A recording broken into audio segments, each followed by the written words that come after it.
know and love. One of the largest websites. Thank you, Mike, for joining us. Let's talk a little bit about audience extension. Sounds good. First off, I just want to say I am honored to be in the presence of the godfather of ad serving. So glad to be here. Can you see the gray? Hey, at least you have something, right? Terrific. Well, we can talk about old times anytime you want. I'll be here all night. So. Yeah, exactly. Tip your waitress, okay? Let's talk a little bit about audience extension. Tell us what's LinkedIn doing. Sure. So just a little bit about me and my role. I joined LinkedIn about 4 years ago, running global ad operations. Took over the rest of the day-to-day operations for LinkedIn Marketing Solutions, which is our advertising business. So my team looks after day-to-day campaign management, reach extension and buying, the stuff we're talking about, and really a whole host of things that help our salespeople be more productive and successful.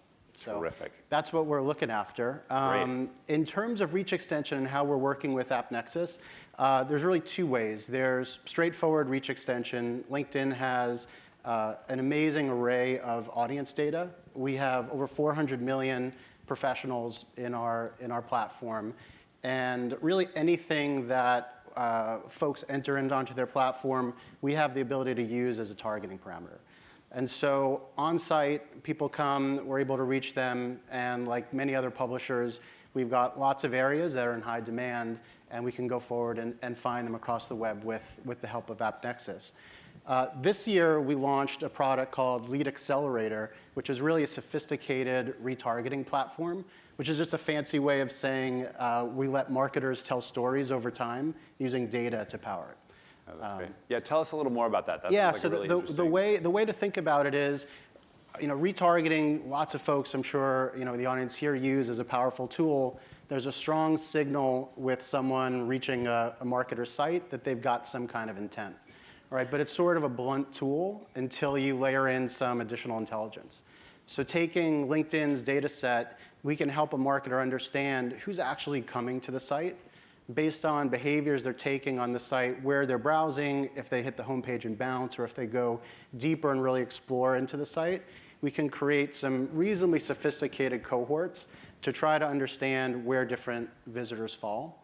And then using those segments, we can reach them on our site, on our native products and display, and then really integrated with AppNexus built on top of that platform, we're finding those users all across the web in an automated way. So when it works well, we're really helping our marketers understand who's coming to their site in an always-on way and reaching them and helping nurture leads, ultimately to conversion. That's the goal. Wow. So if I can translate that, sounds like you're using AppNexus for in one area for a very sophisticated remarketing campaign that incorporates a lot of the bells and whistles and capabilities of the platform, and then you're also doing what we might consider sort of more straight-ahead reach extension. Now that you've got the data integrated, talk a little bit about getting the data integrated and making sure you're taking advantage of that. Yeah, it's really the core of what we do at LinkedIn. We're a little bit different than a more traditional publisher in that everything that we do is about the audience and about data. Before it was even popular, we had this great catalog and robust data set that we could use to figure out exactly the audiences that marketers wanted to reach on our site. And so partnering with AppNexus, getting that full data set resident in the tool lets us do this sophisticated retargeting and this always-on solution, but also lets us find the audiences that our marketers want to reach on LinkedIn, but then across the web as well. So how does that operationalize? Somebody comes to you with an RFP, they're trying to reach small business CEOs, maybe in a geo or something. Yeah, the sales team loves it, right? Typically, with outreach extension, the sales team gets an opportunity. They come to our friends in ad operations and say, all right, can we find the inventory to actually spend this money? And maybe yes, maybe no. In Q4, maybe more no than yes sometimes. Right. And so, we're not taking all the budget that we typically could. With reach extension, and even for LinkedIn, we're obviously a really big site. We've got lots of visitors, lots of traffic. But when you get down to individual markets, individual segments in those markets, the types of things that sophisticated buyers are really looking for, we get tight just like everyone else. And so we can fulfill as much demand as we have with our inventory on site.